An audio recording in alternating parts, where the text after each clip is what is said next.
أعوذ بالله من الشيطان الرجيم. بسم الله الرحمن الرحيم. Welcome. Today we're going to dive into a really profound set of verses from the Quran's chapter of the star, Surah An-Najm. We're going to be talking about something that I think everyone on a spiritual path faces. What happens after the big battles are fought? After the obvious external idols are broken. What comes next? Well, the test starts to move inward. It becomes about the self. And that right there is the central question that Surah An-Najm puts before us. It's a question about endurance, about sincerity, and really about what it truly means to strive on the path to the divine. So the Qur'an introduces this test by painting a picture for us. It gives us this character sketch of a person who starts off on a good path, a path of giving, but then something happens. They stop. They hesitate. Now, this isn't just about charity, not just about money. The early commentators knew it was much, much deeper than that. It's about giving a little bit of your devotion, your energy, your heart, and then pulling back, becoming stingy with your own soul. It's a kind of spiritual withholding. So what's the divine response to this kind of hesitation? Well, the Quran does something fascinating. It doesn't just give a simple command. Instead, it reminds us of an ancient, unbreakable law, a covenant that was known to the great prophets like Moses and Abraham. This is the first principle, and it is absolutely fundamental. Your journey is yours. No one else can carry your spiritual weight for you, and you can't carry theirs. It establishes this profound sense of individual accountability. And here it is, the second principle. And this is really the core of what we're talking about today. This is the law of striving.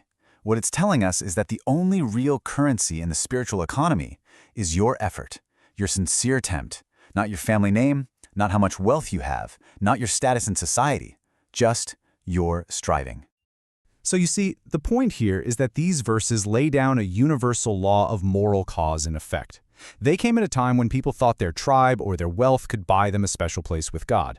And this was a radical correction. The message is crystal clear. Divine justice is personal, and it's perfectly tied to our own freedom to act. Okay, but what does this law of justice mean for the inner life? For the heart. This is where we turn to the mystics, to the Sufi masters, who took this outer law and just unlocked its breathtaking inner dimension. This slide really shows the whole transformation. The outer law says your effort earns a reward, but the mystics, they reveal something deeper. For them, the striving is the point. The sincerity in your movement toward God, that sincerity is the reward, because it's a pure expression of love. Listen to how the great mystic al-Qushayri reframes this. He's saying, for a lover of the divine, the biggest failure isn't that you didn't do enough. It's that you held back your heart. Holding back your affection, your full presence, your sincerity, that is the real turning away. And then Ayn al-Khuddad gives us this incredible shift in perspective.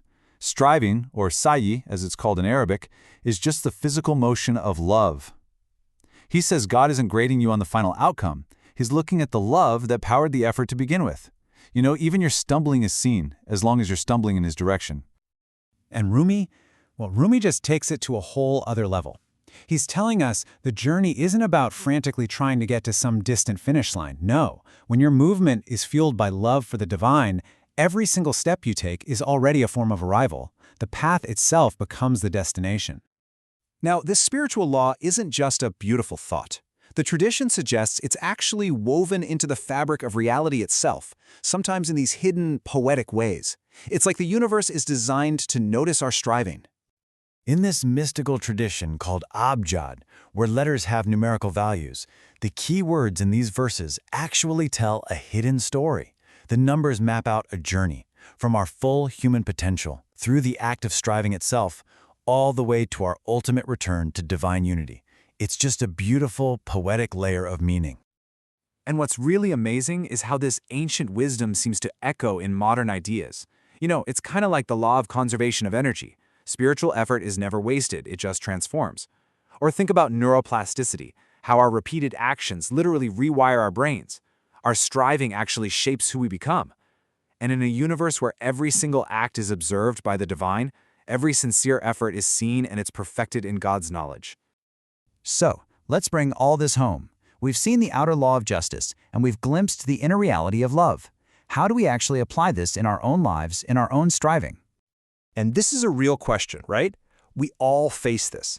After that first burst of excitement is gone, when the work gets hard and the results feel so far away, what's the one truth we can hold on to just keep going?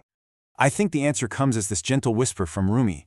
Remember this, your effort is the devotion. The simple act of moving forward, even when you're tired, even when you feel like you're failing, that act is a form of prayer. The sincerity of the step is everything. So here's the bottom line. Let go of the need for perfect results. Really, focus instead on the sincerity of your heart.